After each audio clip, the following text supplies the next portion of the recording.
A very, very quick note on turning. So you've bored a piece of wood. It's got a hole down the middle. And where I was holding it, in the chuck, you can see there's a big chuck here, and it's got these jaws which you can clamp. But when they clamp on your piece of wood, you can see this, if I get it in the right, there we go. You can see it leaves these big teeth marks. See those three things where it's been grabbed by the vise. Now, some people use an engineering lathe, a metalwork lathe, with a chuck, and they clamp their piece of wood and they turn their instrument on a metalwork lathe. With the metalwork lathe, you have a fixed cutter where you turn the handle and it goes in a certain amount. So you can do it very accurately if you've got fairly squarish, kind of straightforward bits of wood and you just want to go in and out and in and out and in and out.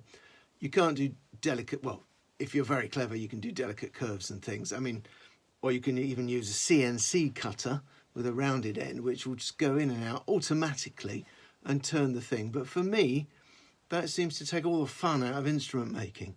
The whole point is that you use tools, hand tools, like a gouge, and you can go along the piece of wood and make it curved, make it straight, make it curved, whatever.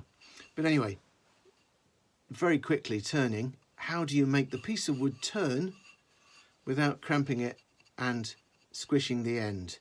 Engineering people will clamp the end and then they'll cut a bit off. They'll lose that bit at the end, so they make their instrument longer and then they have a waste piece at the end that's being clamped. The other way of doing it, the way that I was taught, is that in the headstock here you have what's called a Morse taper. Now this is a driver and it's got a very small taper here. That's bigger, that's smaller, and that fits in, it goes in, it goes in, it goes in, and it stops. And it's beautifully snug. It fits perfectly from here to here, tapered, fits beautifully. So all you have to do is get a piece of wood like this, put it in, driven by your driver, clamp it at the other end with your tail stock, like that. You can just about see that. I'm just trying to do this as quickly as possible.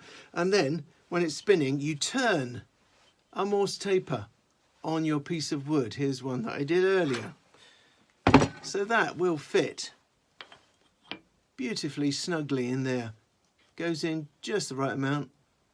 It's completely solid. And then you turn this end to be whatever the bore of your instrument is.